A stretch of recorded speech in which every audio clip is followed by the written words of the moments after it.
भिवंडी महापालिकेमध्ये भाजपला मोठा धक्का बसलाय। संपूर्ण राज्याचं लक्ष भिवंडी महापौर निवडणुकीकडे लागलेलं होतं। भिवंडीमध्ये भाजप बंडखोर नारायण चौधरी विजयी झालेत।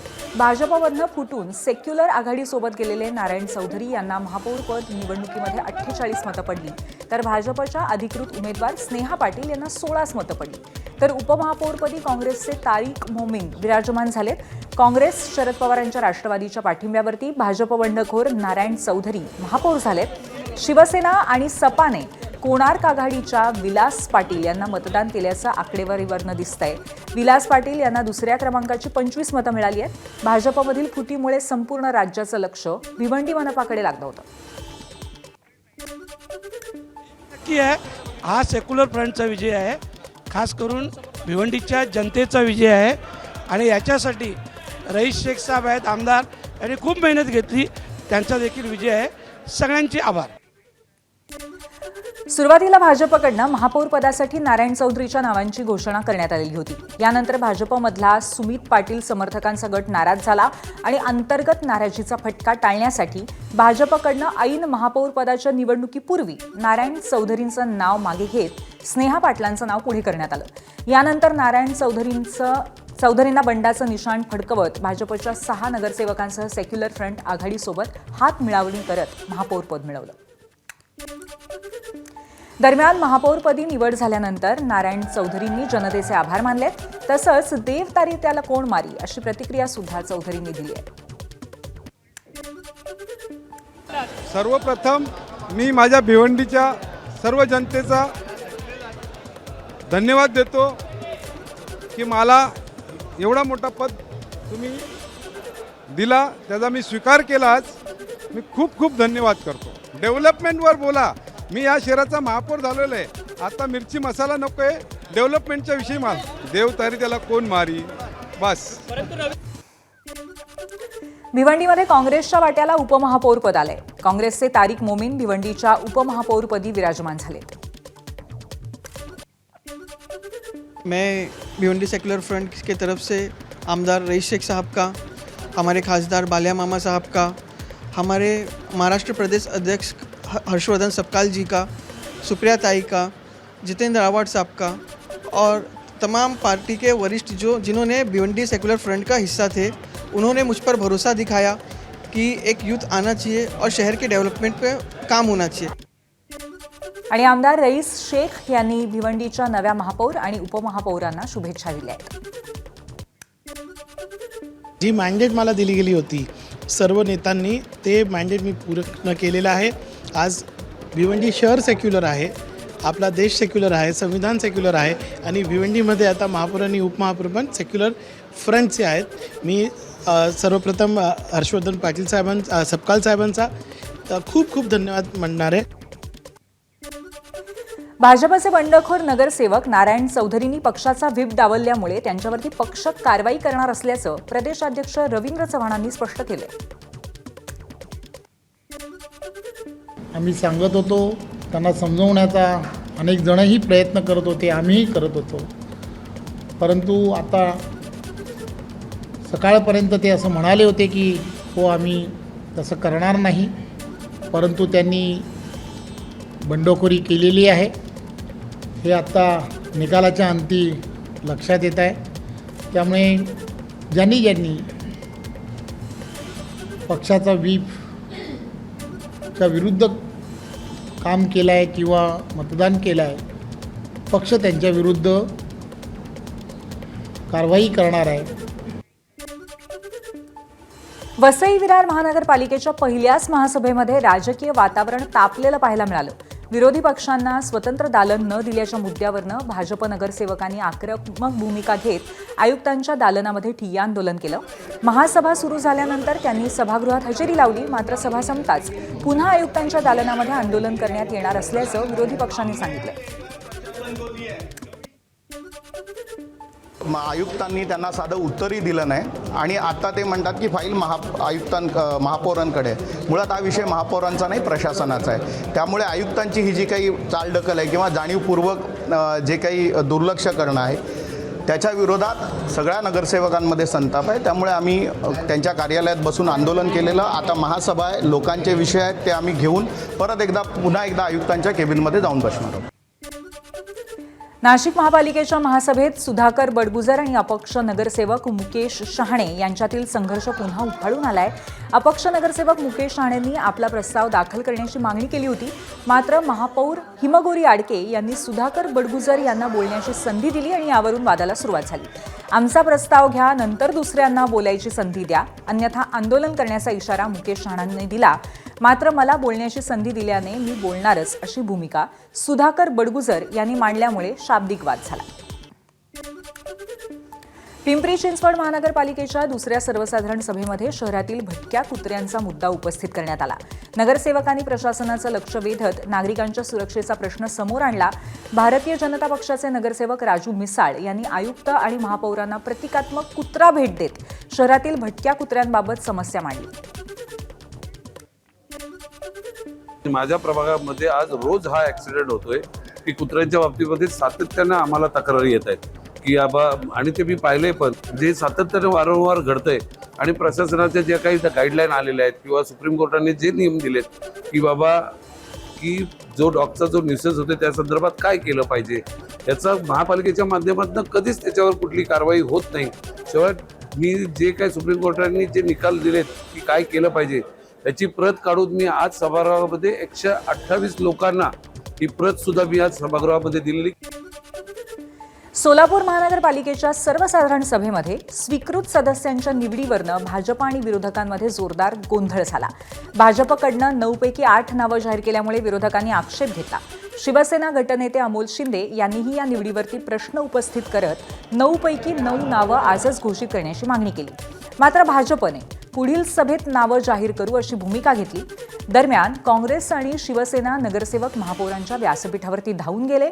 महापौर विनायक कोंड्याल यांनी सभा तहकूब करण्याचा निर्णय घेतल्यामुळे विरोधक आणखीन आक्रमक झाले आणि व्यासपीठावरती हात आदळत त्यांनी तीव्र निषेध नोंदवला.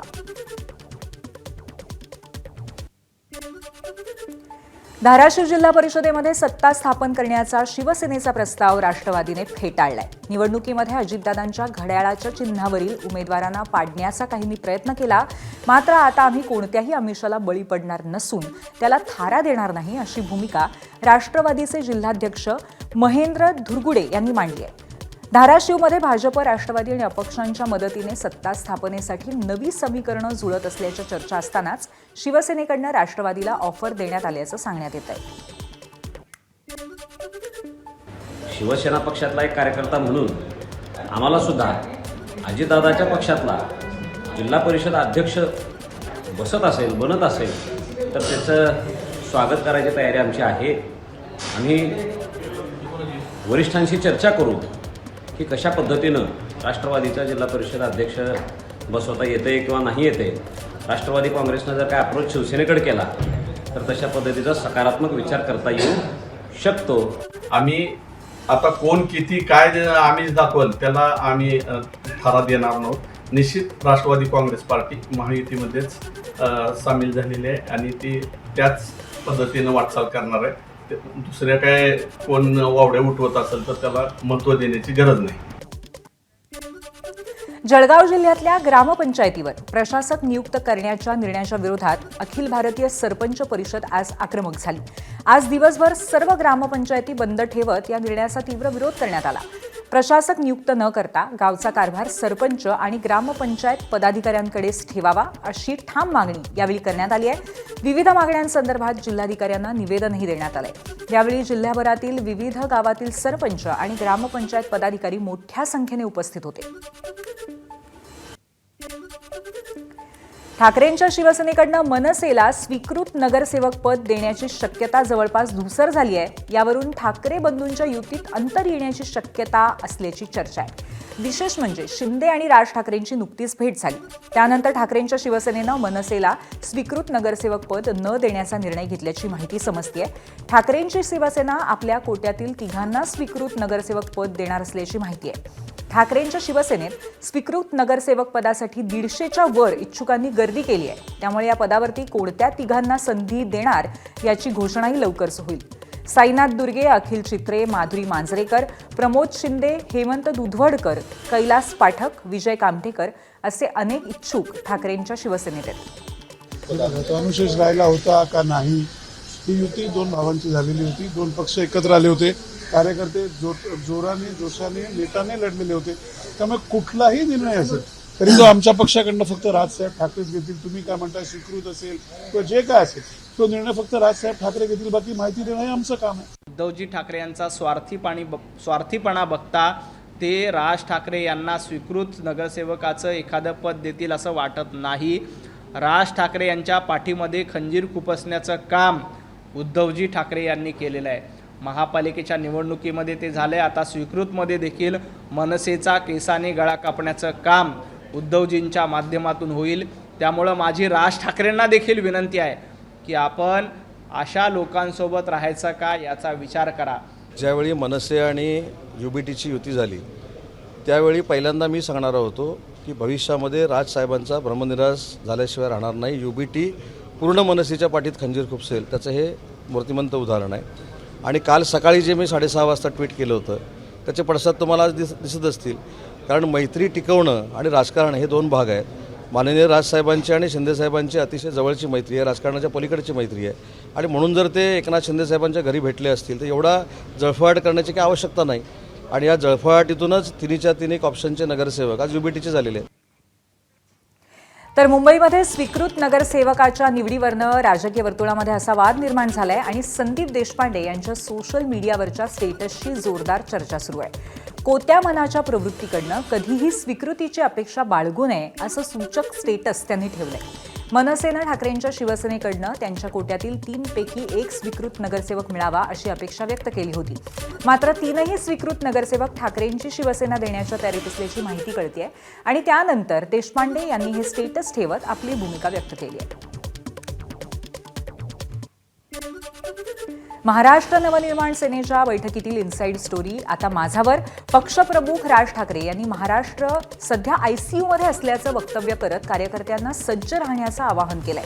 प्रत्येक गोष्टीला एक्सपायरी डेट असते, सत्तेत असणाऱ्यांचीही एक्सपायरी होणार असं म्हणत त्यांनी सत्ताधाऱ्यांवरती निशाणा साधलाय. पक्ष बांधणीला तात्काळ सुरुवात करा अशा स्पष्ट सूचना देतानाच मराठी भाषा दिन जोरात साजरा करण्याचे निर्देशही बैठकीत देण्यात आले. तर भाजपच्या नवनाथ बन यांनी राज ठाकरेंवरती निशाणा साधलाय. महाराष्ट्र ICUमध्ये नाही तर महाराष्ट्र विकासाच्या वाटेवर आहे. राज ठाकरे यांची स्लिप ऑफ टंग झाला असेल.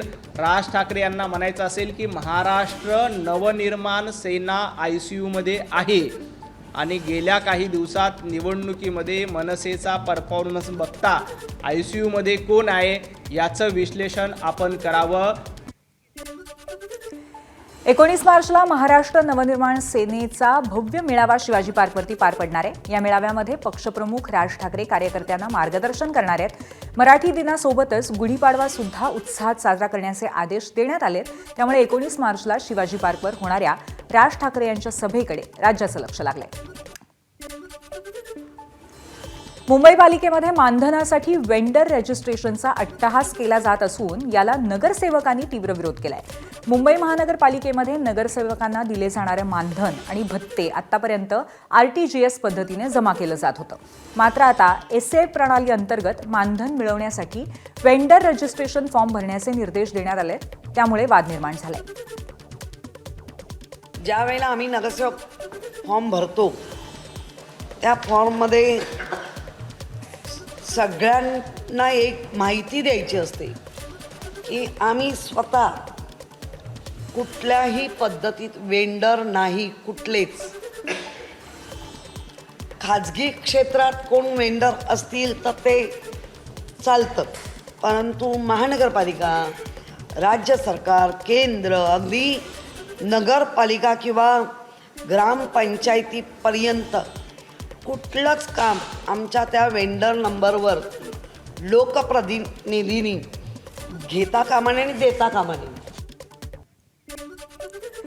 निवडणूक आयोगाने मतदार यादीबाबत मोठी घोषणा केली आहे. महाराष्ट्रामध्ये मतदार यादीच्या SIRला एप्रिलपासून सुरुवात होणार आहे. तर देशातील इतर 23 राज्य आणि केंद्रशासित प्रदेशांमध्ये सुद्धा प्रक्रिया राबवण्यात येणार आहे.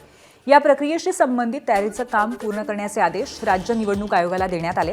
एप्रिल 2026 पासून महाराष्ट्रातील मतदार यादीच्या विशेष पडताळणी प्रक्रियेला सुरुवात होणार आहे. या प्रक्रियेशी संबंधित तयारीची कामे लवकरात लवकर पूर्ण करा असे निर्देश केंद्रीय निवडणूक आयोगाने राज्य निवडणूक आयोगाच्या मुख्य अधिकाऱ्यांना दिले. राज्याच्या राजकारणामध्ये सध्या आगामी राज्यसभा आणि विधान परिषद निवडणुकीचे वारे वाहत आहेत. 7 जागांसाठी होत असलेल्या या निवडणुकीमध्ये महाविकास आघाडीच्या वाट्याला दोन्हीकडे एक जागा संख्याबळानुसार येतेय. मात्र या एक जागेवरनं महाविकास आघाडीत ठिणगी पडण्याची चिन्ह दिसत आहेत. महाविकास आघाडीमध्ये सध्या सर्वाधिक संख्याबळ ठाकरेंच्या सेनेकडे आहे. त्यामुळे दोन्ही जागांवरती ठाकरेंच्या शिवसेनेचा दावा असल्याचं समजतंय. मात्र शरद पवारांना महाविकास आघाडीकडनं राज्यसभेवरती पाठवावं यालाही शिवसेना राजी आहे अशी माहिती आहे. तर विधान परिषदेच्या एका जागेवरती उद्धव ठाकरेंना पाठवावं यासाठी ठाकरेंची शिवसेना आग्रही आहे. मात्र दुसरीकडे नेमक्या याच मुद्द्यावरनं काँग्रेस दुसरी भूमिका मांडते. विलिनीकरणाबद्दल शरद पवारांच्या राष्ट्रवादीने आधी आपली भूमिका स्पष्ट करावी अशी मागणी काँग्रेसच्या नेत्यांनी केल्याचं समजतंय.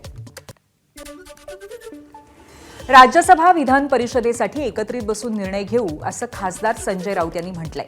मात्र विधान परिषदेवरती उद्धव ठाकरेंनीच जावं अशी आग्रही मागणी असल्याचंही ते म्हणाले. निर्णय तर होऊ द्या. भाजप कुर्बानीवरती आला म्हणजे ईद वगैरे साजरा करते की काय भाजप? लक्षात घ्या की महाविकास आघाडीची एकच जागा जाईल राज्यसभेसाठी. तेवढं संख्याबळ आमच्याकडे आहे. निर्णय एकमतानंच होणार आहे ना. आदित्य ठाकरे बोलले ते योग्य आहे. शरद पवार या देशाचे मोठे नेते आहेत. काँग्रेस पक्षाचेही काही लोक निवृत्त झालेले आहेत. शिवसेनेच्या सुद्धा एक सदस्य आमच्या प्रियांका निवृत्त झालेले आहेत. प्रत्येक पक्षाला वाटतं की आम्ही महाविकास आघाडीचे महत्त्वाचे घटक आहोत, आम्हाला संधी मिळावी हे प्रत्येकाला वाटणं साहजिक आहे. पण आम्ही एकत्र बसू आणि निर्णय घेऊ. राज्यसभा विधान परिषदेची गणितं सोडवण्यासाठी महाविकास आघाडीने त्यांची सामूहिक बुद्धिमत्ता वापरली पाहिजे अशी कोपरखळी आशिष शेलारांनी महाविकास आघाडीला लगावली आहे. मला असं वाटतं की कृत्रिम बुद्धिमत्ता हा सर्व क्षेत्रामध्ये आपापली भूमिका मांडतच राहतो, मांडणारच आहे. आता प्रश्न आला महाविकास आघाडीतल्या लोकांना कृत्रिम बुद्धिमत्तेची गरज आहे का, तर त्यांची सामूहिक बुद्धिमत्ता अगोदर त्यांनी तपासावी, मग कृत्रिम बुद्धिमत्तेचा वापर करावा. गणित सुटेल राज्यसभा विधान परिषद. माझी अपेक्षा आहे की त्यांची सामुदायिक बुद्धिमत्ता असेल तर त्यांनी ती वापरावी, नाहीतर मग कृत्रिम बुद्धिमत्ता पर्याय आहेच त्यांना. तर शरद पवार यांच्या उमेदवारीवरनंही भाजपकडनं टोला लगावण्यात आलाय. भाजपचे केशव उपाध्ये यांनी प्रतिक्रिया देताना काँग्रेसमध्ये आणि बाहेर असताना पवारांनी अनेकांचा पराभव घडवून आणल्याचा आरोप केला. मात्र आता काळ बदलला असून स्वतःसाठी मनधरणी करण्याची वेळ आली आहे असा टोला उपाध्ये यांनी लगावलाय. या वक्तव्यामुळे राजकीय वर्तुळात चर्चांना उधाण आले. भाजप आमदार प्रसाद लाड यांनी आज उद्धव ठाकरे यांची भेट घेतली. प्रसाद लाड हे मुलाच्या लग्नाची पत्रिका देण्यासाठी मातोश्रीवर गेले होते. राजकीय मतभेदांपलीकडे जाऊन झालेल्या या भेटीची राजकीय वर्तुळात चर्चा रंगली आहे. शिवसेनेच्या नेत्या शायना एनसी यांनी आज राज ठाकरे यांची भेट घेतली. 2 दिवसांपूर्वीच राज ठाकरेंनी एकनाथ शिंदे यांची भेट घेतली होती आणि त्यानंतर शिवसेनेच्या आणखी एका नेत्या राज ठाकरेंच्या भेटीला आल्यामुळे राजकीय चर्चांना उधाण आलंय. मात्र या भेटीचं कारण अजून गुलदस्त्यात आहे. रत्नागिरीमध्ये उद्योगमंत्री उदय सामंत आणि वैभव नाईक यांचं एकत्र स्नेहभोजन पार पडलं. चिपळूण इथल्या राष्ट्रवादी आमदार शेखर निकम यांच्या मुलीच्या लग्न सोहळ्यानिमित्त हे दोघे भेटले. आम्ही मित्र म्हणून एकत्र आलो आहोत, कुठली राजकीय चर्चा करण्यासाठी नाही. कॉलेजपासूनच मित्र असल्यामुळे एकत्र भेटलो अशी प्रतिक्रिया त्यांनी दिली आहे. यामुळेही राजकीय वर्तुळामध्ये चर्चा होत आहे.